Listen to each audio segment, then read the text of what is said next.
Hello and welcome sa episode 3 ng Orphan na Nangarap. So, ang purpose ko muna nito sa mga videos na pinaglalagay ko dito is to share my experience in life and from being an orphan, how I was able to live my life or the dream life na talagang pinaka-dream ko lang noon na nangyayari na ngayon at I'm living proof na matutupad ang mga pangarap mo kahit ano pang mga paghihirap na akala mo wala kang escape niyan. So, mangyayari at mangyayari din yan. Sa'yo, ang mga dreams na akala ko hindi mangyayari, nangyari ngayon. So, kung nangyari sa akin yan, sobrang nawalan ako ng mama ko. At 6 years old, papasa-pasa ako. Sobrang suffer ko nung lumalaki ako. Ngayon, andito na ako sa sobrang blessed ko na family. So, I am sure na dadating din yan sa'yo. So, ito sa episode na to, magsasalaysay ako about nung nilipat ako ng papa ko sa Cebu sa isa kong ate. So, ayan, nung nilipat ako ng papa ko, nasa edad ako ng 11 years old, grade 4 ako nung nilipat niya ako sa Cebu. So at that time, sobrang happy ko kasi like every time mag-move ako, move ako ng papa ko somewhere, yung mayroon akong hope na yung paglilipatan ko magiging better sa akin at saka magiging ma-feel ko kasi nawala nga mama ko nung 6 years old ako. Mama namin actually, pero yung mga matatanda ko mga kapatid, sa isip-isip ko, so bata ka kasi, sa isip-isip ko magiging pangalawa sana silang nanay ko, sa nanay ko, di ba? So anyway, so nilipat nga ako ng papa ko. So happy ako kasi oh my God, mag-iiba na yung landas ko. Nakawala na ako sa bugbog. Hindi na ako mabubugbog, mga ganon. So nung mga couple of weeks, ang saya pa kasi para bang bago pa ako sa ate ko. Tapos nung mga kalauna na, iba din pala yung ate ko na yun. Kasi hindi nga siya namamalo or hindi siya nananakit. Pero pinapa-feel niya talaga sa iyo na hindi ka parte din ng buhay nilang magpapamilya.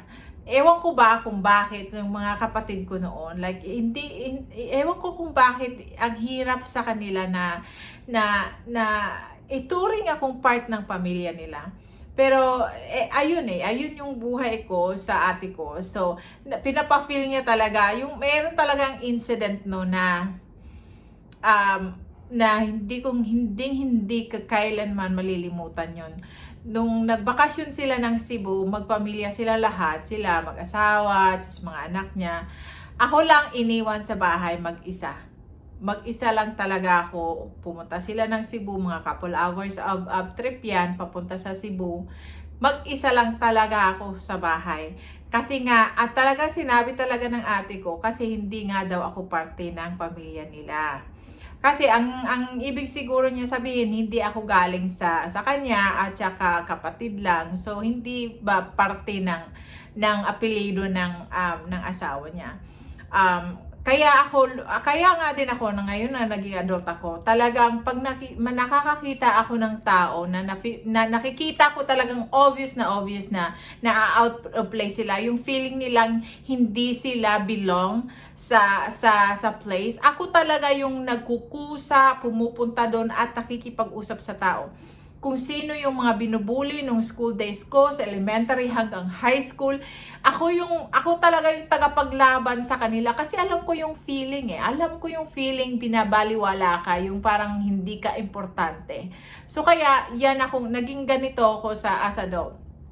So ayun nga, nung pumunta na sila sa Cebu, tapos nung pag-uwi nila, mga gabi na yata yun, ewan ko, nag-spend ba sila ng night doon or hindi ko na alam ang dami-dami kong mga parts din ng memory ko sa mga pagkabata na para bang kinakalimutan ko din.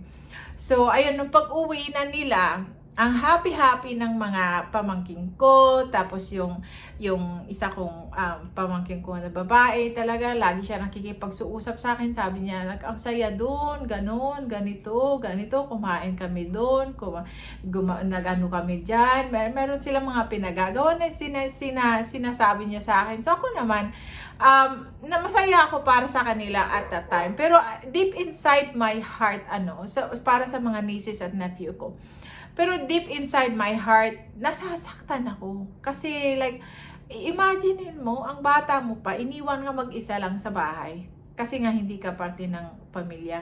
Kung tutuusin, kapatid ka naman.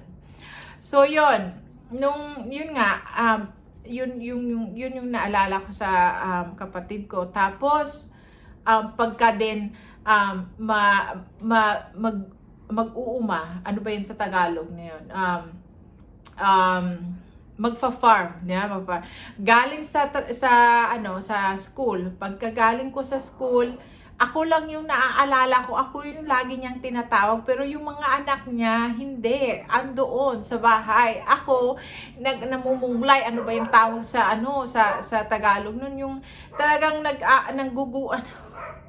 Ano ba yun? Naguguna? Ano ba yan? Basta nagpa-farm. Ako yung lagi ko naaalala doon. Tapos, pagka may uod pa yung mataba na green na nakakagapang pa sa akin, sobrang takot ako noon. Tapos, so tumatalon ako. Sus, nako, ang papagalitan ako ng ate ko. Yung masama yung bunganga. Hindi nga siya namamalo, pero grabe ang bunganga ng ate ko na feeling ko, sabi ko like, nakasabi ako sa sarili ko, buti pa pala yung binubugbog ka. Kala ko, hindi ko akalain na magsasabi ako nun. Kasi buti na lang yung binubugbog ka. Kasi nawawala din yung sakit sa katawan pagkatapos. Pero yung bunganga, sobrang sakit. Yung parang aso, parang aso ayaw nga kumain ng mga ganong mga salita. So, ayun yung nangyari sa buhay ko sa ate ko. Tapos, mga 2 taon lang ako doon sa ate ko kasi eventually, pumunta siya sa Manila din kasi sumunod siya sa asawa niya. Tsaka iniwan lang kaming mga pamangkin ko. Ako ang pinakamatanda sa bahay, 14 years old lang. So, andun ako kasama yung mga pamangkin ko at saka yung mga pamangkin ko. Laging nag-aaway. So, like, mga wala talagang 2 taon lang ako sa puder ng ate ko. Kasi nga, umalis siya, diba, ng Manila. So, nung hindi ko na nakayanan, lagi na lang kami mag-aaway. Kasi ako, kung tutusin, tiyahin nila ako, diba? Kahit magkaedad lang kami. So, tiyahin nila ako. So, pagka nag-aaway, meron akong kaaway sa isa nilang mga kapatid. Of course, di ba? Tutulungan nila ako. So, eventually, hindi ko na talaga nakaya. Nakapag-desisyon ako na meron pa yung mga, yung magbebenta ka ng numero. Tapos, mananalo yung mga tao, maganon. So, thermal commission ka. Ikaw na nagbebenta ng numero na yon, magkaka-commission ka. Sabi ko, isang araw, sabi ko talaga sa sarili ko, magbebenta ako nito, tapos pagka meron na akong komisyon, kasya na pamasahe, papunta ako ng sa kabila ng tao ng tao ng ate ko, hindi na ako babalik. Talagang isang araw, nagdesisyon lang ako. Ang edad ko niyan, 13 years old. Isang araw, nagdesisyon ako. Sabi ko, yun, nagka-commission ako. Yung palagay ko, meron na kasya na pamasahe. Sinauli ko yung numero. Tapos, pumunta na ako doon sa kabilang town. So, ayun na. Doon na talaga ako, doon na nag-start yung parang stand ko talaga na sa sarili ko. Lumayas talaga ako sa bahay ng ate ko.